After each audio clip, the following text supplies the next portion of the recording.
All right, back for another beer review, and today I'll be reviewing yet another beer from the Dewey Beer Company, and they are out of Dewey Beach, Delaware, and this is their Proton Charging. So they are calling this one an IPA that is brewed with Nelson Sauvin, Cryo Pop and Zamba Hops. Comes in at 7.5% alcohol by volume. No IBUs listed in time of review. This can is just over 6 weeks old. I want to give a huge thanks and shout out once again to a very good friend of mine and fellow BeerTuber, Ridge over at Ridgeopolus, aka Get a Nose on a Beer Reviews, for hooking me up with this one. In the description box, I'll post a link to Ridge's channel along with the beer mail unboxing video I did that contains all the goodies he sent my way, and he sent me a couple Dewey beers.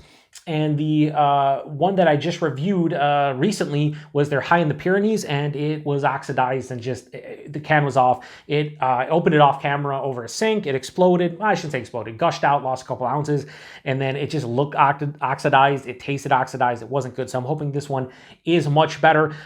Ridge loves Dewey, and I've had a lot of good beers from Dewey. That wasn't one of them. But thank you, Ridge, for sending me 2 beers. Hopefully this one's better. Go check out Ridge. Great guy, great channel, very entertaining, just overall fantastic individual. So I really like the label on this one. When I unboxed it, I mentioned that it looked like a bath bomb from Fifth Frame Brewing here in Rochester, New York.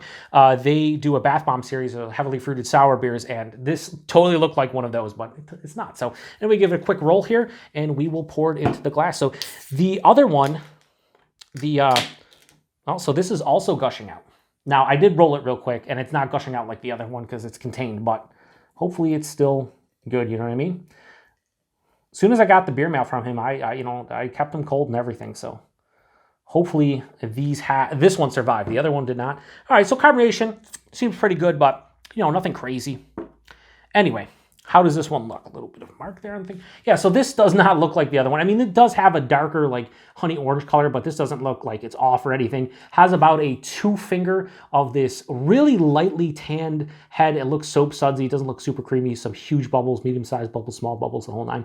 But that looks so murky and turbid, you cannot see through that. So that looks awesome. Now, Nelson Sauvin, I've had. Zamba hops, I don't think I've ever had, and if I have had that in a beer, I wasn't knowledgeable, or I shouldn't say knowledgeable. I wasn't aware that it was in that beer. And then Cryo Pop. Now, you've heard probably, if you're into beer, about Cryo hops. Cryo Pop, I think, is like a blend of different hops, and it like adds like a huge like fruity explosion to the beer. So I don't know if I've ever had it in a beer, but again, much like Zamba hops, if so, I wasn't aware of it. Anyway, let's get a nose. Okay, this smells awesome. Oh, man. So there is a shit ton of like apricot, and I don't say apricot a lot. Usually I'll say peach or mango, but apricot is leading the way in this one. Big apricot. Yeah, honeydew melon, papaya, fleshy fruits along with the apricot. It's a little underlying like orange blast. Yeah, like a sweet OJ. There's not really, it doesn't have like an acidic or tart kind of OJ vibe to it, more like just straight up sweetness. Man, it smells juicy, fruity. There's a little candied kind. It's kind of like you took apricot, pineapple, or apricot, papaya, honeydew, and orange. You sliced them up, you had them in front of you, and you just drizzled some crystallized sugar over top of it. That's exactly what it smells like. There's a little bit of like an earthy, almost like grassy component, I would say. I don't say grassy a lot, but yeah, there's like a fresh cut grass, or like a soil, kind of like just like a fresh, like earthy, like you just like dug into the grass on your lawn and you just smelled it, dirt and all. Now I know that might smell or it sounds stupid, and even as I said, I was like, all right, but that's kind of like a fresh kind of like fresh cut grass, fresh like soil. That's kind of what I'm getting. Oh man, I just love that like candied sweeter kind of stone and tropical fruit. All right, I want to get into it. Cheers, everybody. Thanks again, Rich. Hopefully this one tastes better than the High In The Pyrenees. Yeah, this one isn't off. This one's delicious.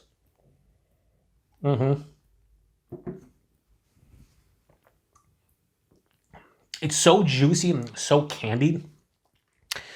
Man, that is fucking dynamite. That is a dynamite beer. This makes up for the High In The Pyrenees shit in the bed, so to speak, being oxidized. And again, that's not Ridge's fault. That might not even be Dewey's fault. It might be the distributor. Maybe something happened in transit. I've had it happen now a couple times now recently with beers. I've had that one go astray. I had Houston Hazier from Spindle Tap go astray.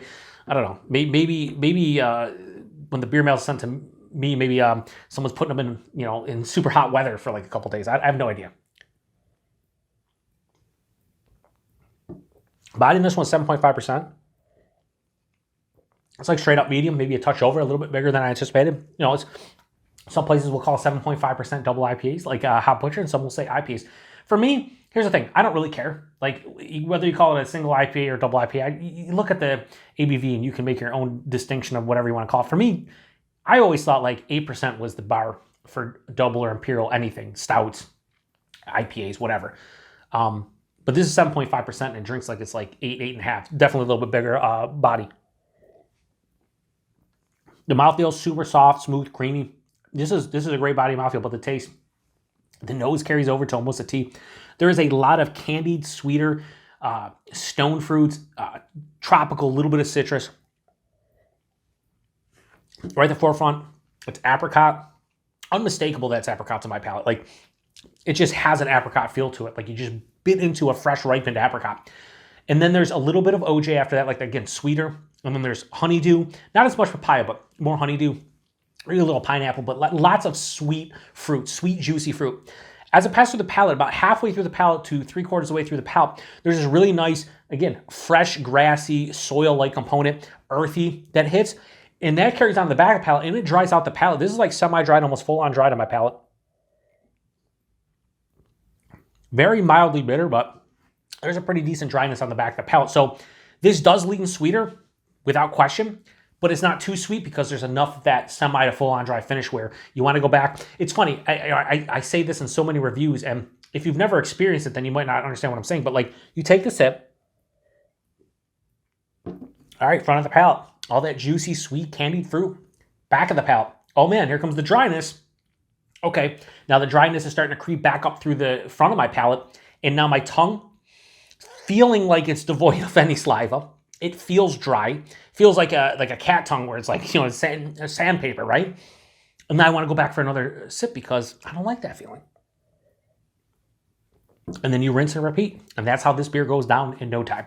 So I don't think this is cloying or anything. This is lean sweeter, but there's enough of that dryness to really make me enjoy this one. This is delicious stuff. I love this one. 7.5%, you really can't tell on the palate. I would guess, again, 8.5% because of the body and the mouthfeel. This drink's bigger than the ABV. Fucking delicious. Absolutely delicious. Yeah, this might be the best hop forward beer I've had from Dewey. I probably had like 3 or 4 of them, so I can't really speak to that too much, but this is awesome. I love the label. I love the artwork. Love the beer. It's delicious. So I'm going to give Proton Charging from Dewey. I'm going to give this a straight 4.5 out of 5. This is fucking top-notch, killer stuff. Yeah, this, again, High In The Pyrenees, something off with that can. This, not at all. This is drinking so great right now that I would be curious to see how this was really fresh because there isn't any hot burn, but like, man, this I think is right in the wheelhouse of what it should be drinking like. Price point and availability. I looked at their Instagram. I believe these were $19 a 4-pack all day long for that. That's a fucking delicious beer. Availability.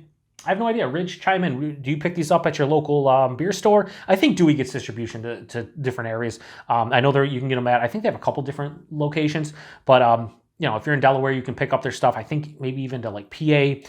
You definitely can get Dewey in like the Mid-Atlantic region if you probably really want it. More so, like I said, PA and things of that nature. So yeah, this is delicious. Thank you very much, Ridge, for this one. If anybody has had this one before, anything from Dewey, let me know what you think about it.